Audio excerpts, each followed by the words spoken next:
ప్రారబ్ధం ఎవరిని వదిలిపెట్టదు. ఎవడు చేసుకున్న కర్మ వాడు అనుభవించాలి. వండిన అన్నం తినలేకపోవచ్చు, చేసుకున్న కర్మానుభవం నుంచి ఎవరూ తప్పించుకోలేరు.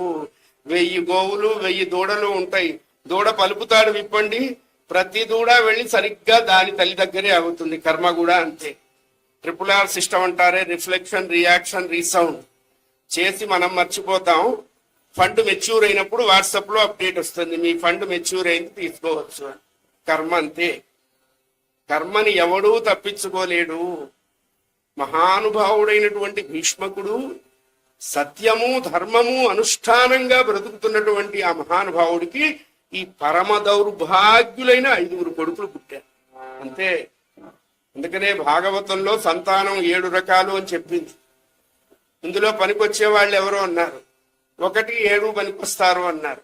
వాళ్ళు ఏంటయ్యా అన్నారు, వాళ్ళు జనార్దనుడు లెక్కకి పనికొస్తారయ్యా, మిగతా అందరూ జనాభా లెక్కకి పనికొస్తారని చెప్పారు. ఎవరు 7 అన్నారు. కారణ జన్మ సంతానము, కామజన్మ సంతానము, కర్మజన్మ సంతానము, ఉపేక్ష సంతానము, శత్రు సంతానము, మిత్ర సంతానము, సేవక సంతానము. ఈ 7లో మొదటి వాళ్ళు పుట్టడం కష్టం, మిగతా వాళ్ళు ఆగటం కష్టం. కారణ జన్ములు. రెండో వాడు కామజన్ములు, నోటు మీద వడ్డీ గట్టు మీద గడ్డిలాగా పెరుగుతారు. కర్మజన్ములు అంటే శారీరక మానసిక వైకల్యంతో పుట్టిన సంతానం. ఆ పిల్లల వల్ల తల్లిదండ్రులకు లాభం లేదు సరిగదా, తల్లిదండ్రులు బ్రతికినంత కాలం వాళ్ళని చూస్తూ ఏడవాలి. అది కర్మజన్మ సంతానం. తర్వాత వాళ్ళు ఉపేక్ష సంతానం. తండ్రి అంత కష్టపడిపోతున్నా మా కోసం పడుతున్నాడా పని, వాడు 10 కిలోలు బరువు పెడితే వీడు 20 కిలోలు ఎత్తున పెడతాడు. వాడు ఉపేక్ష సంతానం. తర్వాత వాడు మిత్ర సంతానం, మంచి మంచి సలహాలు ఇస్తాడు. తర్వాత వాడు శత్రు సంతానం. ఈ శత్రువులు పిల్లలుగా ఉంటారు, తండ్రికి కొడుక్కి పడిచావరు. అసలు ఎందుకు అవుతుంది అని చెప్పారు. దీనికి కూడా ధర్మశాస్త్రం మంచి మాట చెప్తుంది.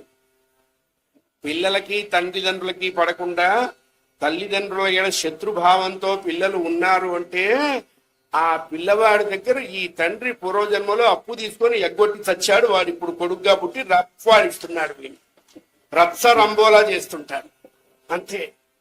బౌండరీ దాటిపోయేట్టుగా కొడుతుంటాడు. ఎందుకంటే అప్పుడు ఇచ్చినప్పుడు ఇచ్చేస్తే సరిపోయేది కదా, అప్పుడు ఎగ్గొట్టడం ఎందుకు, ఇప్పుడు నిద్ర బిగ్గొట్టుకోవటం ఎందుకు. ఇక 7వ వాడు సేవకా సంతానము. అంటే కులములోన ఒక్క గుణవంతుడుండిన కులము వెలయువాని గుణము చేత అని ఇట్లాంటి వాళ్ళ కోసమే చెప్తారు. పుత్ర శబ్దానికి వాడే సార్థకత. పుత్రుడు అంటే ఎవరన్నారు, తల్లిదండ్రులకి 28 నరకాలు తప్పించేవాడే పుత్రుడు అన్నారు. కొడుకు అంటే ఎవరన్నారు, 28 నరకాలు 70 mm DTS stereophonic sound system home theatre లో చూపించేవాడు కొడుకు అని చెప్పారు. తప్పించేవాడు పుత్రుడు, చూపించేవాడు కొడుకులు.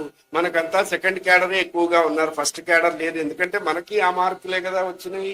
మంచి వాళ్ళంతా ఏమయ్యారా నువ్వు వచ్చావని అడిగేట పిలవటానికి వెళ్ళిన వాడిని, వాడికి ఎక్కడ కాలాలో అక్కడ కాలి ఏం చేస్తామండి, మంచి వాళ్ళంతా మంచి వాళ్ళ దగ్గరికి వెళ్ళారు, నన్ను మీ దగ్గరికి పంపించారు, సర్దుకోండి అంతే కదా. అందుకనే అది చాలా క్లిష్టం. అంత మహానుభావుడికి ఈ దౌర్భాగ్య సంతానం ఏంటండి, ప్రారబ్ధం అనుభవించాలి. అయితే చేస్తున్న అనుష్ఠానం ఆ జీవుణ్ణి రక్షిస్తుంది. అందుకనే కష్టాలు అనుభవిస్తున్నా, దరిద్రం అనుభవిస్తున్నా, దుఃఖాన్ని అనుభవిస్తున్నా భగవంతుణ్ణి పొందటానికి ముఖ్యమైనటువంటి ధర్మ అనుష్ఠానాన్ని జీవుడు వదిలిపెట్టకూడదు.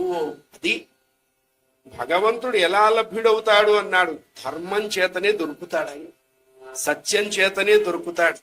మిగతావేదో దేవుడికి అది డబ్బుతో కొట్టేశాం, దాంతో కొట్టేశాం, కిరీటాలు ఇచ్చేసాం, లంచాలు ఇచ్చేసాం. ఆయన ఇంతకంటే తెలివిగలవాడు. నీ బోటి బ్యాచ్ చాలా మందిని చూస్తున్నాడు. 7 కోట్లు పెట్టి వెంకటేశ్వర స్వామి కిరీటం చేయించా అంటాడు.